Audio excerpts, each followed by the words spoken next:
Members, how are you? As you can see, this is an Atlantic Ocean. I'm here in Ghana on official duty to represent the young parliamentarians, the KYPA, on the issues of agriculture. You have been invited by the Uongozi.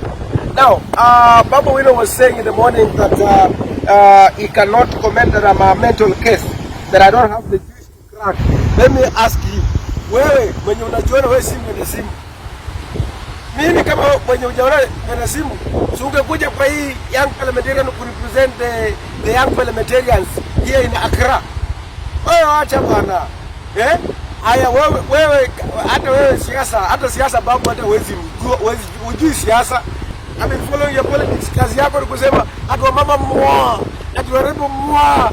Warembo wenyewe, wabibi za wenyewe unawaambia mwa. Kwani unataka, that's why you cannot go anywhere political, because siasa yako iko na utoto mwingi sana. You have no substantive authoritative statements to give, and you have no points to issue other than mwa, sijui mwa, mama mwa, warembo mwa. Sasa hiyo ni nini? Hiyo ni siasa gani?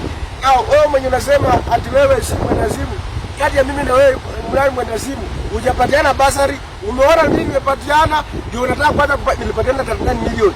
Tuambie hata shilingi moja ndio unaona Salasya anakuambia ndio unataka kwenda kuweka pale next week. Hiyo number 1. Number 2, mimi nilipatiana 5 buses. Utuambie how many buses did you give?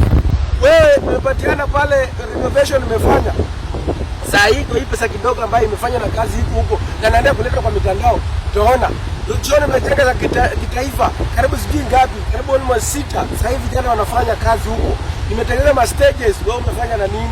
Nimepeleka vijana 500 students wameenda scholarship ya technical institution. Mwambie umepeleka wangapi?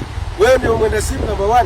Haya wewe tuulize, nimepeleka maneno ya hata chakula kwa constituency, mabaiskeli, siki nini, barabara. Wewe utuambie nini? Vitu ya kwenda kusimama kwa barabara ya Sakaja amejenga. Sakaja governor, hatutakubali udandie kwa miradi ya Sakaja ama NMS. Ndio unakuja hapa kuita hapa watu. Hiyo vitu hapa ya kujiranga lazima unyamaze, utaacha. Mara hiyo unajua ulikuwa unafanya mchezo because you never had a strong youth kuambia ukweli. Na wewe unaenda tunaambia unadanganya watu wa Embakasi. Huyu jamaa hii mama ya kufanya uweshi wa kukaa kwa mikutano, alafu unakaa pale unaenda kujiranga. Hiyo nayo lazima tutasimamisha. Hiyo wewe usinishtua mimi na Nairobi si kwako. Hata wewe hujaambia wananchi, ambia watu wa Kenya wajue juku kwenu ni wapi. Sio kuita watu ushago at village at madman wewe unajua madman kweli.